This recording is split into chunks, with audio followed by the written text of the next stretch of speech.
You join me on a wet and cold day here in the UK, but it's okay because I want to talk about Mini. You see, back in 2001 when BMW relaunched the Mini brand, it hit upon an unusual phenomenon, and that was that people were willing to pay top dollar for a small but premium car.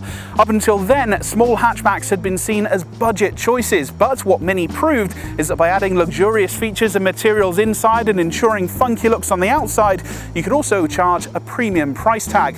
Fast forward to today, and Minis are some of the best-selling cars in the country, and there's one to suit every lifestyle.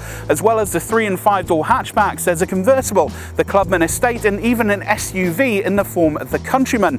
It's still the 3- and 5-door hatchbacks which sell best though, and it's easy to see why, because among their conservatively styled rivals, cars like the Volkswagen Polo and Audi A1, they really do stand out. Thing is though, does this 5-door version have the practicality and driving fun to back up its funky look? Keep watching to find out.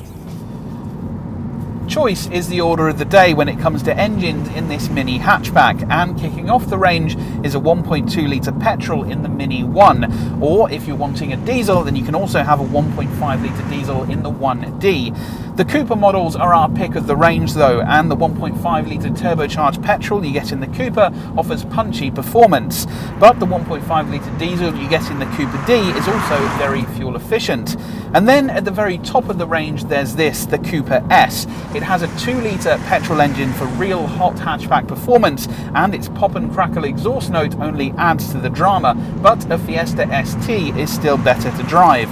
The thing is though, this Cooper S does cost more to buy, and it also has higher running costs, and the truth is the standard Cooper is just as fun to drive, so that is the one we'd go for.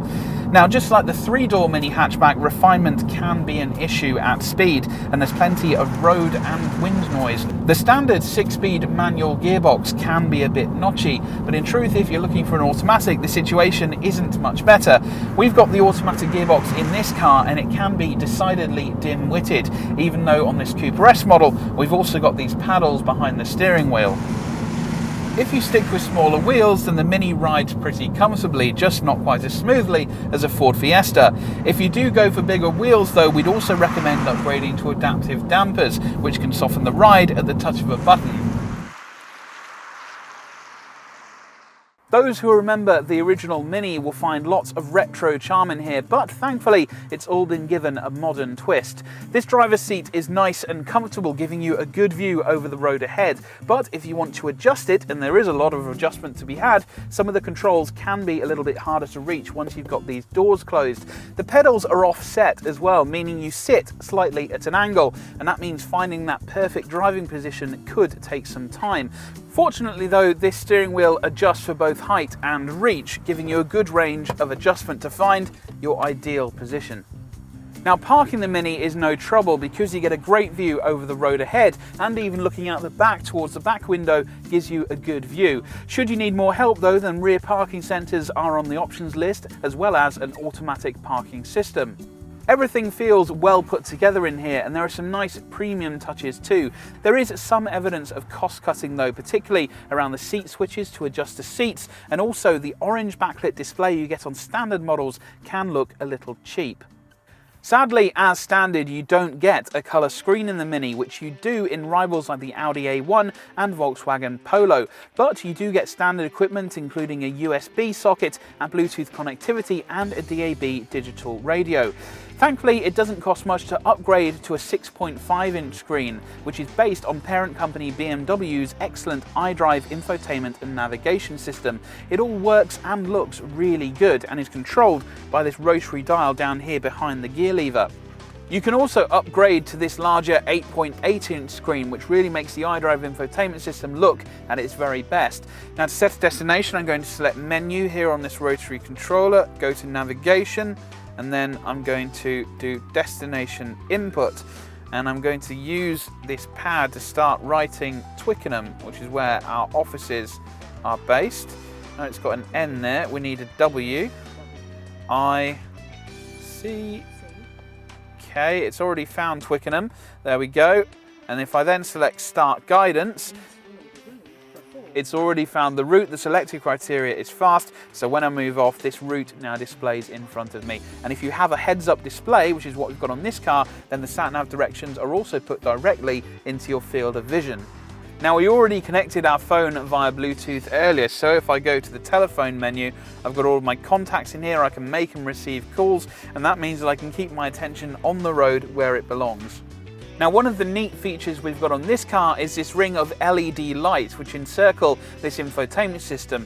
Not only do they look good, they also change their function depending on what you're doing in the car. So if I start the engine, then we can see they give us this nice red light display to welcome us to the car. If I want to change the volume, for example, on the stereo, they're going to show me that as well. As I turn up the sound of Jeremy Vine here on Radio 2, it gives me an indication of how loud the stereo is going. I'll just turn that down again. It also changes depending if you're setting the temperature. So if I want to set the temperature inside the car, we get a nice indication there of how hot or how cold the temperature is going to be. Now, if you've got the option of choosing driving modes on your Mini, then it also changes depending on those. So if I flip the car over to its eco mode now, we get this ring of green LED lights, and they change and rise and fall depending on how eco-friendly your driving is. In mid mode or normal mode, we get this ring of yellow lights. And in sport mode, the whole dial changes to become an indication of our rev counter. And as we're driving along, this white line rises and falls with the revs. It really looks fantastic. There's a bit more space in this 5-door version of the Mini hatchback compared to the regular 3-door car, and in the front at least you should be able to get comfortable. There's also a few well thought out storage areas and cup holders dotted around for your odds and ends, but it's in the rear where you'll notice the biggest difference. Sadly, getting into the rear seats of the Mini isn't as easy as it is on some 5-door rivals. And that's because these door openings are rather small, and you also have to step over this high sill. Now, the problem is compounded here because I'm a larger driver, and that means my seat needs to be set further back, and that really does mean there's the bare minimum of legroom for anyone else. Once you are seated back here though, we'd recommend only seating 2 people rather than 3, because as you can probably tell, anybody sitting in this middle seat is going to be very squashed. In terms of boot space, this Mini rivals the big selling Ford Fiesta, and that means that while there's not a huge amount of space in here, there is at least enough for a large weekly shop or for a couple of suitcases. It is a bit short on length though, so if you plan on loading bulkier items like a pram or a set of golf clubs in here, then you might need to load them widthways.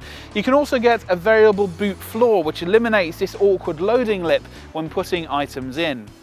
If you do find yourself in need of more space, then these rear seats fold down to several different angles. But in truth, anything but the most reclined setting will make passengers feel as though they're leaning forward. For a small car, the Mini offers a very reasonable amount of space inside, but which version should you buy? We'd avoid the Coupe S model we've got here because in truth, if you're looking for a small hot hatchback, then Ford Fiesta ST is still a better bet.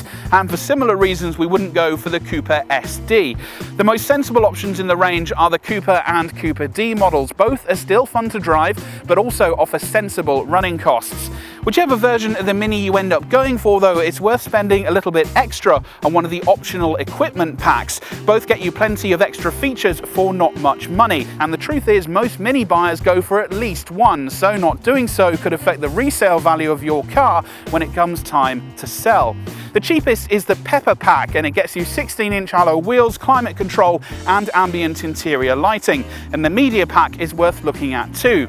The addition of 2 extra doors doesn't transform the Mini into the ultimate family car, but what it does do is make it more appealing to those who regularly need to carry 4 people. It's priced in line with Audi's A1 Sportback and will depreciate slower than other small cars like the Fiesta or Polo. Now, if you're looking for a small car with a posh badge, the Mini is well worth considering. It's relaxing to drive, has a smart interior and a strong range of engines. Now, for our full reviews on both the 3 and 5-door versions of the Mini, head to whatcar.com, but before you do, click subscribe.